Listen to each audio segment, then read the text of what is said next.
อ๋อเสียงเพลงก็ลอยมาพี่น้องเนาะบ่ฮู้ว่าสิติดลิขสิทธิ์เพิ่นบ่เลยนั่นแหละ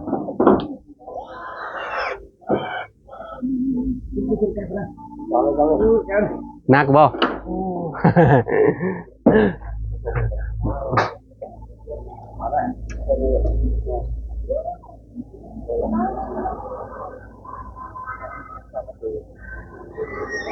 เออ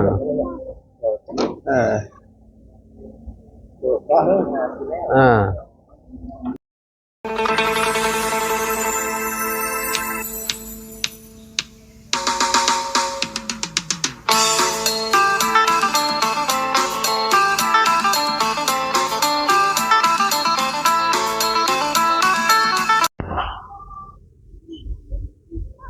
กราบสบายดี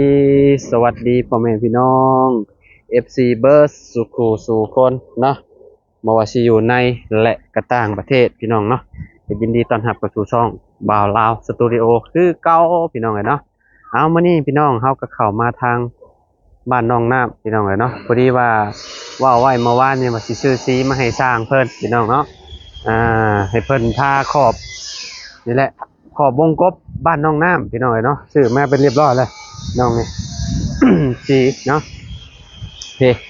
น้องก็ได้ว้าวเด็ดยังกันนะโดยล้างถ้วยพี่น้องเนาะได้ยังกินฮะเครื่องในบ่ไอ้ขึ้นไปเทิงก่อนเด้อให้น้องน้ำพันล้างถ้วยก่อนพี่น้องเนาะเอาสีขึ้นไปให้ช่างมันก่อนโอ้เอาพี่น้องเนาะเอาบ่เสียงมันชื่อมาเลยเนาะอิฐบล็อกนี่เนาะถึงชื่อมาเรียบร้อยแล้วอันนี้คือจะเป็นปูนเนาะเป็นบ่ปูนบ่โอเคสบายดีเด้อโอ้ยเนาะเอาขึ้นไปหาสร้างก่อนพี่น้องเนาะโอ้ผลติดเรียบร้อยแล้วพี่น้องเนาะลูกติ่งโอ้พี่น้องเนาะ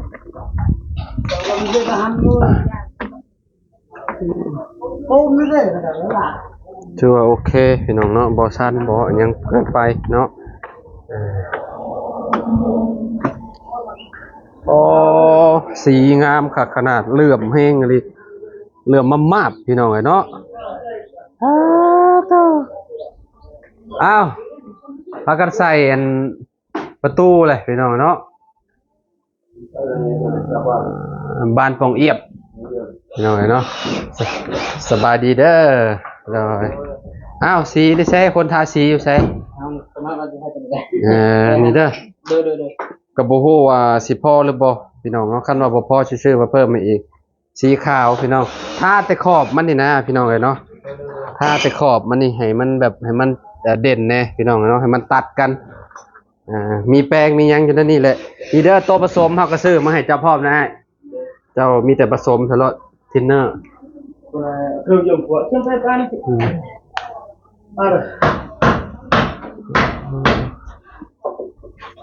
บ่ฮู้ว่าเพิ่นสิใส่ได้จักอันบ้านมื้อพี่น้องเนาะ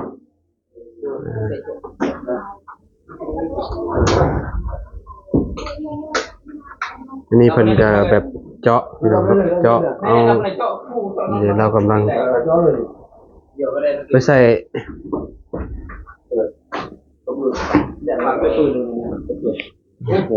เวลานี้ตัดเลยเวลาตัดเลยเวลาที่เวลาตัดเลยให้มันพอดีเนาะคือว่าเขางัดแล้วบ่ง่ายมันบ่ยากคือมันบ่เข้ามันวิดไปเลยแหละโอ้มันจะงัดบ่งัดเวลาปิดมันจะงัดเนาะมันจะลั่นเลยเป็นบางเรื่องก็ปิดมันดึงมาเลยล็อกไว้ดันก็โคบรถเนาะมันดันออกเลยมันเข้าตรงนั้นแหละน้อยเช่นตรงนั้น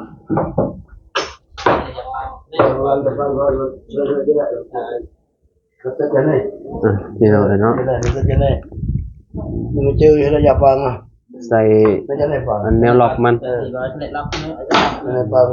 อันนี้เป็นกระเจาะให้มันพอดีเลยนะพี่น้องเนาะแบบว่าเอาลงไปก็คือแบบพ อดีเป๊ะกับอยู่ในเทิงเลยบ่ได้ให้อยู่ในเทิงเด้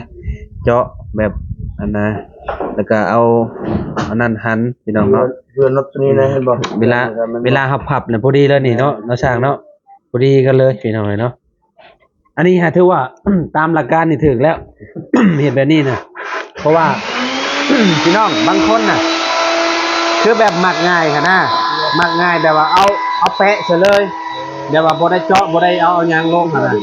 มันแก้มันแค่ แม่นมันในแคมมันบ่จะแคบอีกอย่างหนึงก็เวลามันอยากมันอยากเงื่องค่ะดิเนาะคือเราเฮ็ดนี่ถึกแล้วพี่น้องเนาะ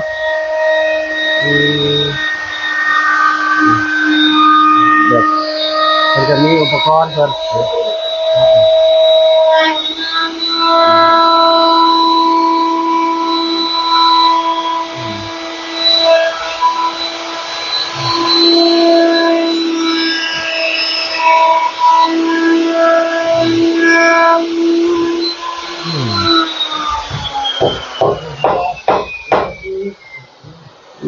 ว่าดูซิวสุดแรงค่อยค่อยๆ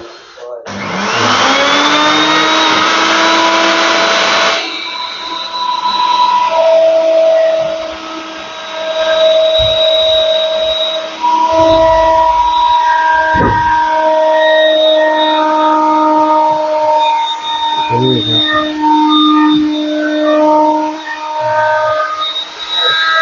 มันมีอยู่สองบานคือสิอันน่ะไว้อยู่กับพี่น้องเลยเนาะเพราะว่ามันบ่ได้มี3นะเนาะแต่แรกก็คือจบพี่น้องเลย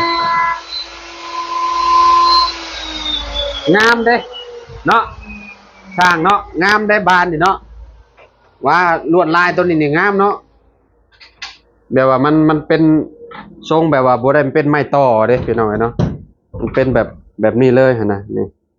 เดี๋ยวว่ามันละเอียดนะกระเจ้าเห็ดบ่ได้โมโนดมานี่นะแล้วกระเจ้าเห็ดคักพี่น้องเนาะถือว่าสุดยอดเวลาเขาทาสีลงไปก็ได้การนะก็งามพี่น้องเนาะมื้อนี้บ่ฮู้ว่าสิได้จักเท่าไรเนาะเนาะเฮ็ดไปเรื่อยๆเนาะแล้วตัวนี้สิลงมือเฮ็ดตัวได้ต่อบัดฮะก่อบันไดบ่อ๋อก่อบันไดนี่ขั้นตอนสุดท้ายแล้วก่อบันไดนี่ขั้นตอนสุดท้ายเลยนะพี่น้องก็คือใส่บานข้างหน้า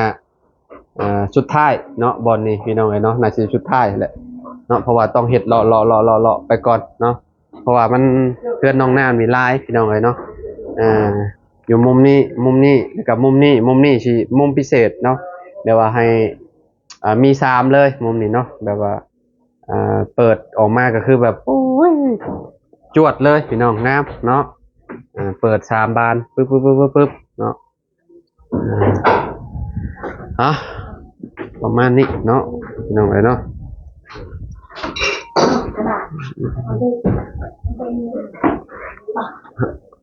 อยากคู่ตอนเพิ่นท่าว่าสิเป็นจังไดพี่น้องมันสิแบบตัดกันสำใดหั่นน่ะมันเป็นบานพี่น้องเนาะบานเป็นยังหั่นน่ะตั้งสร้างทางอาจารย์เฮาเนาะสบายดีพี่น้องโดยมื้อนี้อาจารย์คือซื้อสีมาใส่หยังต่อมาทำเลยขอบนี่บ่แม่โอ้ขอบวงกบนี่แหละเนาะให้มันตัดกันเด้เพราะว่าสีแดงเลยเด้ครับเอาขาวมาคาดนะมันก็สิตัดกันคือแบบเห็นชัดเจนเลยแหละพี่น้องเนาะเวลาเขาทาสีเข้าไปมันก็สิขาวเนาะพี่น้องถ้าเบิ่งน้ำกันเนาะโดยตอนนี้เพิ่นกำลังลงมืออันนี้อยู่ติดบานพับอยู่ติดบานพับใส่บานประตูหน้าต่างอยู่เนาะเราก็เฮ็ดละเอียดได้เราเจาะแล้วเราก็เอาบานพับมาวางใส่นี่เอาเจาะออกเลยนี่เอาบานพับมาวางใส่แต่ว่าบ่ได้เฮ็ดเอาอยู่เทิงเด้สร้างบางคนมันก็มักง่ายนะคือกันเนาะแต่ละคนเนาะแม่นสร้างอันนี้คือว่าแบบคือว่าได้การอันนี้น่ะได้อยู่นี่เห็นบ่นี่เวลาเฮาพับเข้าไปนี่มันก็สิซ้ำกันนี่โตอยู่ข้างนอกนี่สิซ้ำกัน ลาถ้าเฮาบ่เจาะนี่มันสิเงื้งๆนี่นะ อันนี้ก็เจาะเลย อันนี้มุมนี้ก็เจาะอันนี้เพิ่นเจาะใส่เบิดเลยพี่น้องเนาะคือสิเจ็บดีอยู่ เจ็บ มา ไปข้างนอกเป็นคนบุกรุก คือเฮือนน้องปูนาก็สร้างแหละพี่น้องฮะก็เห็นผลงานเฮือนน้องปูนาแล้วก็เฮือนน้องนี่แหละน้องน้ำพี่น้องเนาะในอนาคตถ้าเบิ่งนํกันเนาะกันว่ามีร้านต่อไปเนาะ เจ้าบ่ได้เฮ็ดนาหรอวะอ๋อบ่ได้เฮ็ดนาเนาะมีแต่ซื้อข้าวกิน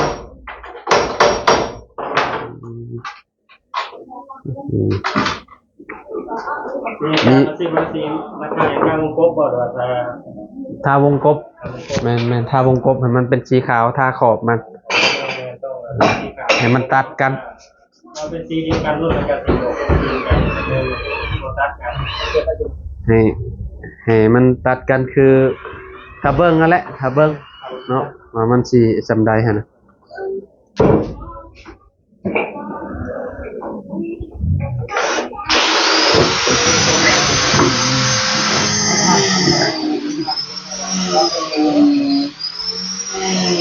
น็อตอันนี้ตัวนี้ก็เอาน็อตมันตัวนั้นมองจับมองหยังก็เอาน็อตใหญ่ก็ได้เด้อเอาน็อตใหญ่ก็ได้เพราะว่าเขาซื้อมาให้แล้วย่านน็อตตัวนี้ย่านมันบ่อยากดีปานใดย่านมันขาดมันหยังหั่นน่ะ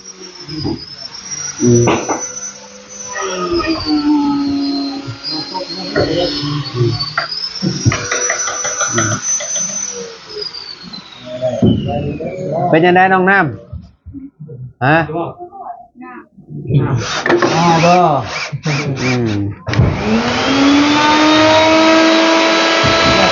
แล้วบอกงามเลยเขาก็เริ่มนะตอนนั้นพอ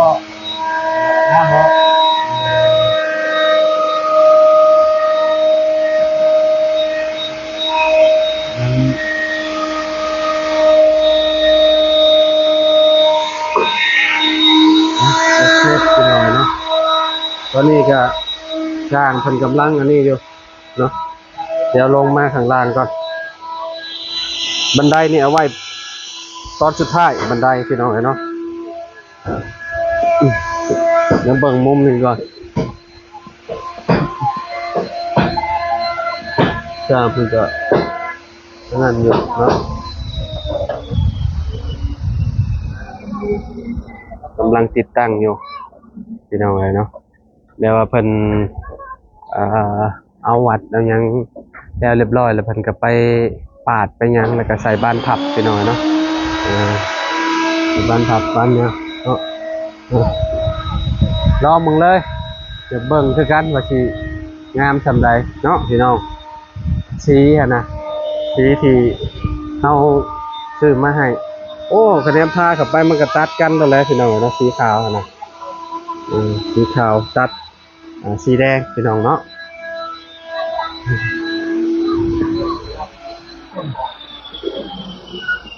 มื้อนี้ก็ร้อนพี่น้องเนาะอากาศร้อนแฮงซื้อน่าสิประมาณ30ก้อนพี่น้องเนาะเราเสียงคนซื้อมาเนาะ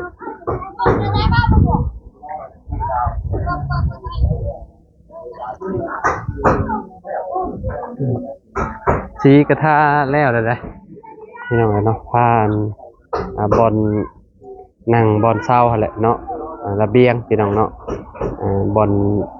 นั่งคอยพี่น้องเนาะ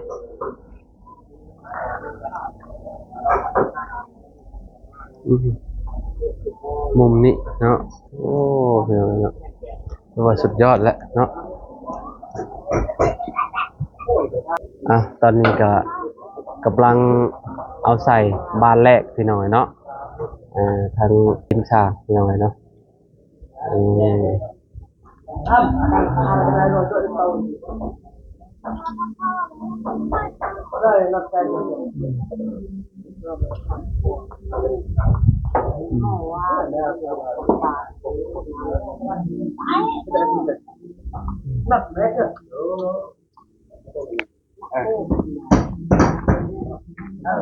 โอ้เหลื่อมมาบเลยพี่น้อยเนาะ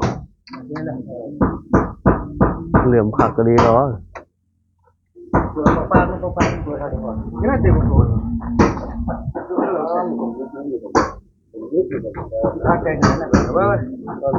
ขึ้นรถ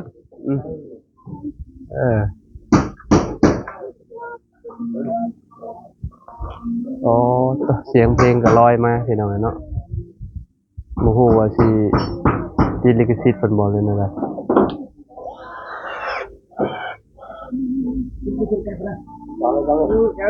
นักบ่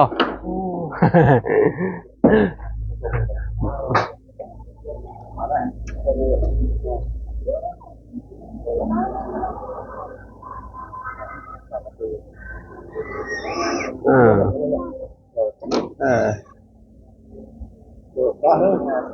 อไม่ไปอ่ะก็ก่อนคุณได้ก็ต้องฟัง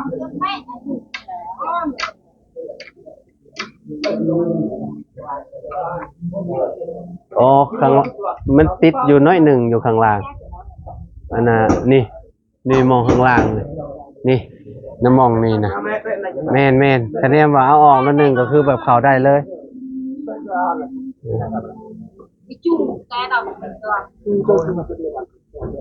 เข้าไปแล้วพี่น้องอันหนึ่งเนาะ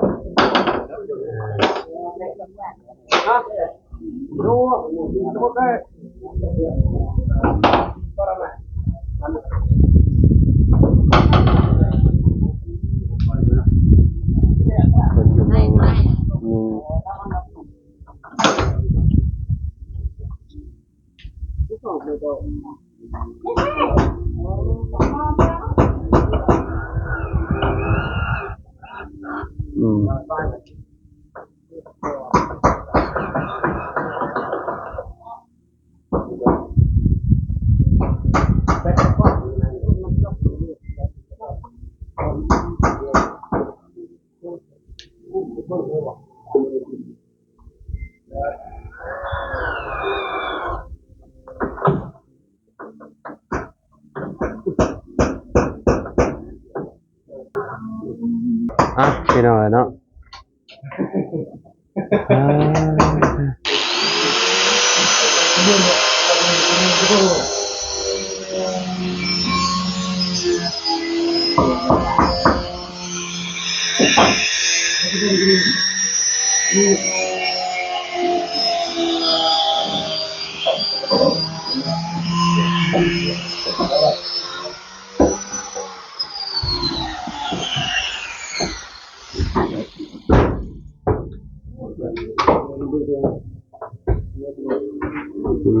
ดูดิขอบข้าง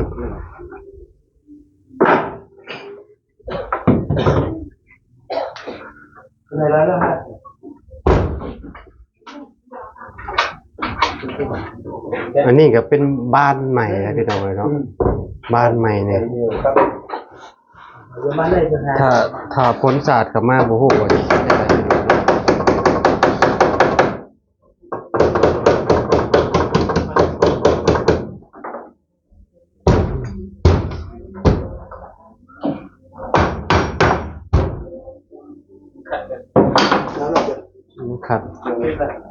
ขัดเนี่ย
ตาเลย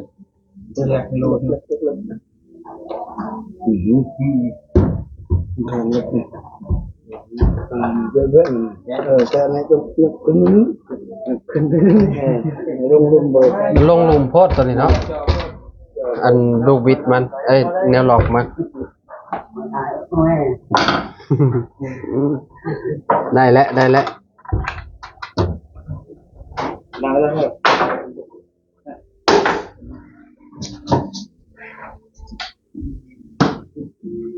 จงเลยเลยมาเวลากันมาตัวว่านั่งมาถึงบ่เดี๋ยวกันดิเดี๋ยวเราต้องเวทจะไปแยกกันเลยดิ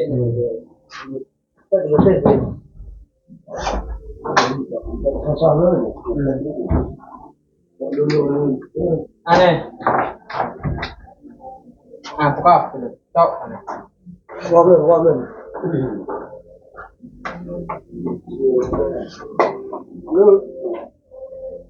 ไปสาพี่น้องเอ้ยเนาะ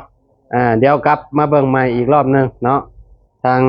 สร้างเพิ่นกำลังใส่บานประตูให้น้องน้ำอยู่บ้านปองเอี้ยมพี่น้องเอ้ยเนาะก็บ่ฮู้มื้อนี้เพิ่นสิได้เท่าใดพี่น้องเอ้ยเนาะเพราะว่าเพิ่น บ่ได้แยกกันเฮ็ดเด้พี่น้องเพราะว่าเพิ่นเฮ็ดนํกันเนาะเพราะว่างานตัวนี้ค่อนข้างสิเฮ็ดงานแบบละเอียดแน่พี่น้องเอ้ยเนาะมันลดจากยากแน่หน่อยนึงเนาะอันนี้ว่าเป็นงานอย่างอื่นยังว่าเพิ่นแยกกันได้พี่น้องเอ้ยเนาะแต่ว่าให้เจ้าเฮ็ดสมมุติว่าเพิ่นเฮ็ดตัวนี้แล้วก็สร้างอีกคนหนึงเฮ็ดตัวนั้นแบบนี้นะพี่น้องแบบแยกกันเนาะน้องน้ำเนาะแต่ว่าอันนี้บ่ได้แยกกันคือแบบรวมตัวกันเลยพี่น้องเอ้ยเนาะไปซะน้ำเดี๋ยวพ่อกันใหม่เด้อกินหยังล่ะปลาติดคุกคือเก่าอ้าวนี่น้องเอ้ยเนาะกินมาแล้วกินอยู่ในบ้านดงกินตำมะฮุ่งมาแล้วกินเอาจังได้ก็เนาะอยู่ดีมีแฮงเนาะพี่น้องที่ติดตามเป็นกำลังใจเด้อพี่น้องขอบคุณ FC ทุกคนเลยเด้อพี่น้องเด้อเนาะไปน้องน้ำแล้วพอกันใหม่เด้อสบายดีเด้อพี่น้องเด้อพี่น้องเอ้ยเนาะตอนนี้สร้างเพิ่นก็หากระใส่ได้ซองบ้านพี่น้องเนาะฝั่งนั้นยังเหลือยังเหลือลายปอกอยู่พี่น้องเอ้ยเนาะก็บ่ฮู้ว่ามื้อนี้สิแล้วบ่หรือว่าจังใดเนาะก็ขอบคุณเนาะพ่อแม่พี่น้อง FC บ่ทุกคนขอบคุณหลายๆเด้อที่ติดตามเป็นกำลังใจให้เนาะบ่ว่าสิอยู่ในและก็ต่างประเทศเด้อพี่น้องเด้อเนาะเบิดทุกคนเนาะมื้อนี้อัปเดตให้เบิ่งนำกันคือเก่าคือเดิมเหมือนออกน้ำเนาะบันดุงบันไดก็เพิ่นว่าเพิ่นใส่อันนั้นแล้วเรียบร้อยพูนเพิ่นจังสินะให้พี่น้องเนาะสิลงมาเฮ็ดบันไดก็คือจบเลยงานพี่น้องก็มีแต่รอจะจ่ายเงินเพิ่นนะพี่น้องเนาะขอบคุณพ่อแม่พี่น้องหลายๆเนาะไปพอกันคลิปหน้าเด้อพี่น้องเนาะสำหรับคลิปนี้เนาะขอกล่าวคำว่าสบายดีเด้อพี่น้อง